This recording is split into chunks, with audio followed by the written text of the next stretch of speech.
Everyone, कशा आहात तुम्ही सर्व? आशा करते की तुम्ही सर्व मजेत असणार. तर स्टार्ट करूया आजच्या आपल्या व्हिडिओला. दॅट इज भारतीय नागरी सुरक्षा संहिता 2023चा चॅप्टर नंबर आज आपण 2 स्टार्ट करणार आहोत. आपण मागच्या लेक्चरमध्ये चॅप्टर नंबर 1 आणि त्याचा ओव्हरऑल व्ह्यू पाहिलेला आहे. तर डायरेक्ट चॅप्टर नंबर 2ला न जाता आपण एक त्याचा ओव्हरऑल व्ह्यू पाहूया. हे चार्ट फॉर्मेशनमध्ये मी केलेलं आहे, ज्याच्यातून आपल्याला चॅप्टर नंबर 2 समजायला थोडं इझी जाणार. सर्वात पहिले आपल्याला इथे दिसत आहे वर सुप्रीम कोर्ट, त्यानंतर आहे हायकोर्ट. आता सुप्रीम कोर्ट आणि हे हायकोर्ट हे दोन्ही कसे आहे, हे इस्टॅब्लिश कॉन्स्टिट्यूशन बाय इंडिया, इंडियाच्या कॉन्स्टिट्यूशनद्वारा हे इस्टॅब्लिश झालं आहे आणि त्यांना any sentence authorise by law हे पास करण्याचं त्यांच्याजवळ पॉवर आहे. त्यानंतर आहे सेशन जजेस आणि ॲडिशनल सेशन जजेस. तर ते काय असतात, त्यांच्याजवळ कोणते पॉवर्स असतात की any sentence authorise by law, but death sentence जर असली तर ती आपल्याला हायकोर्टकडनं कन्फर्म करून घ्यावं लागतात. त्यानंतर सेशन जज नंतर काय आहे इथे, असिस्टंट सेशन जज, CJM आणि CM म्हणजे चीफ आपण जो आधी मेट्रोपॉलिटन मॅजिस्ट्रेट जे म्हणून होतं ते आता आपल्याच्यात रिमूव्ह झालेलं आहे. असिस्टंट सेशन जज आणि मेट्रोपॉलिटन मॅजिस्ट्रेट. असिस्टंट सेशन जजचे पॉवर जे होते ते किती आहे, 10 वर्ष त्याला शिक्षा देऊ शकतात, प्लस अनलिमिटेड फाईन, म्हणजे फाईनची इथे कोणती लिमिट नाही आहे. तसेच मेट्रोपॉलिटन मॅजिस्ट्रेटला सुद्धा 7 वर्षाची शिक्षा आणि त्याची फाईनची लिमिट नव्हती, पण हे दोन्हीसुद्धा आता BNSSमध्ये रिमूव्ह करण्यात आलं आहे. तर त्याच्यानंतर CJM म्हणून डायरेक्ट सेशन जज नंतर जे नंतरचं कोणतं हे आहे कोर्ट, ते आहे CJMचं कोर्ट, म्हणजे चीफ ज्युडिशियल मॅजिस्ट्रेट. त्याची पॉवर काय असते, त्याला 7 वर्षाची शिक्षा प्लस फाईनची त्यांना लिमिट नसतं. त्याच्यानंतर त्याच्या खालचं कोर्ट म्हणजे JMFC कोर्ट. JMFC म्हणजे त्यांना किती पॉवर असतं, त्यांना 3 वर्षापर्यंतची शिक्षा प्लस 50,000 रुपयेपर्यंतचं फाईन देण्याची पॉवर ही त्यांच्याकडे असते. त्याच्यानंतर JMFC नंतर खाली असतं JMSC, दॅट इज सेकंडरी. तर त्यांची जी पॉवर ती असते 1 वर्ष आणि 10,000 रुपये. त्याच्यानंतर खाली जे आहे हे एक्झिक्युटिव्ह मॅजिस्ट्रेटचं कोर्ट असतं. एक्झिक्युटिव्ह मॅजिस्ट्रेटच्या कोर्टामध्ये सगळ्यात वर असतं district magistrate, that is DM. त्याच्याखाली सब डिव्हिजनल मॅजिस्ट्रेट आणि त्याच्याखाली एक्झिक्युटिव्ह मॅजिस्ट्रेट. तर हाच आपण जे आहे हे आता आपण सेक्शनमध्ये पाहूया. सेक्शन नंबर 6 काय म्हणतो आपल्याला, क्लासेस ऑफ क्रिमिनल कोड्स. कोणत्या कोणत्या प्रकारचे क्रिमिनल कोड्स आपल्या इंडियामध्ये आहेत तर ते आपण पाहूया. बिसाइड्स हायकोर्ट्स आणि जे पण आहे कोर्ट्स कॉन्स्टिट्यूट झालेले आहे कॉन्स्टिट्यूशननुसार, तर त्यापेक्षा जे पण काही बाकी कोर्ट आहे ज्यामध्ये क्रिमिनल कोर्ट्स येतात तर ते म्हणजे हे खाली 4 प्रकारचे क्रिमिनल कोर्ट्स. पहिलं आहे कोर्ट ऑफ सेशनचं कोर्ट, त्याच्यानंतर ज्युडिशियल मॅजिस्ट्रेट फर्स्ट क्लास, त्याच्यानंतर ज्युडिशियल मॅजिस्ट्रेट सेकंड क्लास आणि 4th आहे एक्झिक्युटिव्ह मॅजिस्ट्रेट. हे 4 प्रकारचे कोर्ट आपल्याला पाहायला भेटतात. त्यानंतर सेक्शन 7 आहे टेरिटोरियल डिव्हिजन.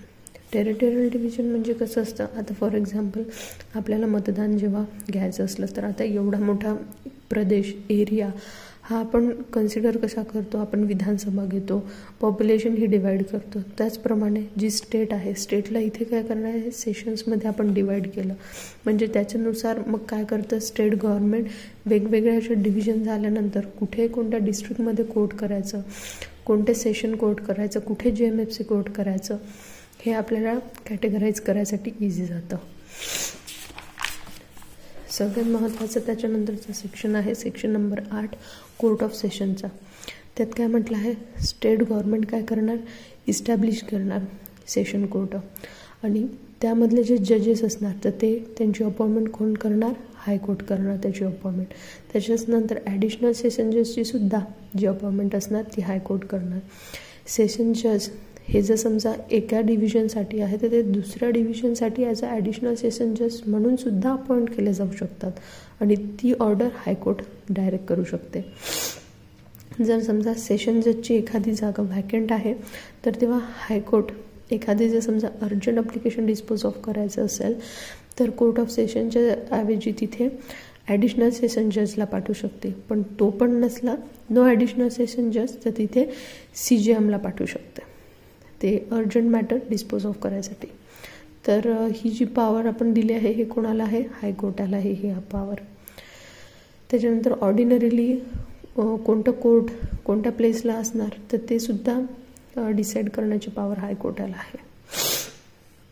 सेशन जज जे असतात हे from time to time order करू शकता खालच्या लोअर कोर्टाला की बाकीच्यांचे काम कसं काय चालणार, त्यानुसार त्यांना डायरेक्शन ऑथराईज करू शकता. त्यानंतर आहे आपला section number 9, that is court of judicial magistrate.